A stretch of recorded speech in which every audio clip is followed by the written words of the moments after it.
آج میں آپ کے ساتھ بائبل مقدس کی بہت ہی انٹرسٹنگ اور معلوماتی ویڈیو شیئر کروں گی، تو ویڈیو کو اینڈ تک دیکھیں۔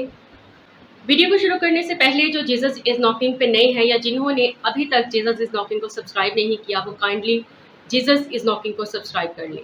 تو ویڈیو کو شروع کرتے ہیں۔ جیسا کہ آپ نے تھمب نیل پہ دیکھا ہے کہ بائبل مقدس کا سب سے بڑا لفظ کون سا ہے، تو وہ میں ابھی آپ کو بتاؤں گی کہ وہ کون سی کتاب میں ہے اور اس کا مطلب کیا ہے۔ بائبل مقدس کا سب سے بڑا لفظ یسایہ کی کتاب میں ہے، جو کہ کچھ اس طرح سے ہے: مہیر شلال ہاش بز۔ یہ ایک عبرانی زبان کا لفظ ہے اور یہ ایک مرد کا نام ہے، یعنی کہ یہ ایک نام ہے جو خداوند نے یسایہ نبی کو دیا کہ یہ اپنے بیٹے کا نام رکھو، اور یہ یسایہ نبی نے اپنے دوسرے بیٹے کا نام رکھا مہیر شلال ہاش بز۔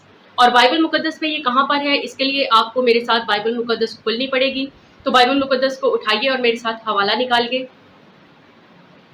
یسایہ کی کتاب، اس کا 8 باب پہلی آیت سے 3 آیت تک۔ تو کلام مقدس میں کچھ یوں لکھا ہے: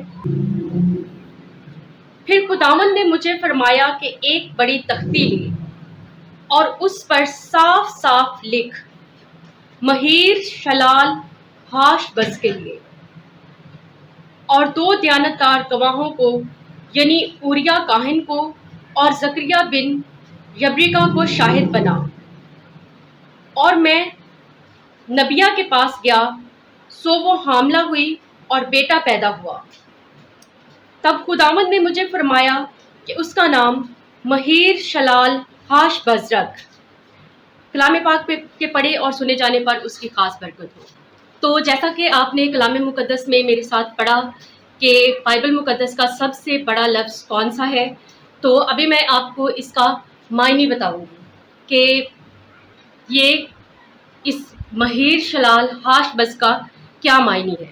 مہیر شلال ہاش بز جو ہے، یہ ایک عبرانی زبان کا لفظ ہے اور یہ ناموں کے لیے استعمال کیا جاتا ہے۔ یہ ایک مرد کا نام تھا جو کہ یسایہ نے اپنے دوسرے بیٹے کا نام رکھا، اور اس کا مطلب ہے خدا بہت تیزی کے ساتھ دشمنوں کے خزانے کو تباہ کرے گا اور فتح حاصل کرے گا اور دشمنوں کو غرق کرے گا۔ یہ مہیر شلال ہاش بز کا معنی ہے۔ تو یہ ویڈیو یہاں تک کی تھی۔ اگر آپ کو میری یہ ویڈیو پسند آئی ہے تو کامنٹ کریں اور اپنی رائے دیں۔ آپ کے کامنٹس کی، آپ کی رائے کی ہمیں بے حد ضرورت ہے۔ مسیح کی برکتیں اور رحمتیں آپ پر بنی رہیں۔ ملتے ہیں ایک اور نئی انٹرسٹنگ ویڈیو کے ساتھ، تب تک کے لیے خدا حافظ۔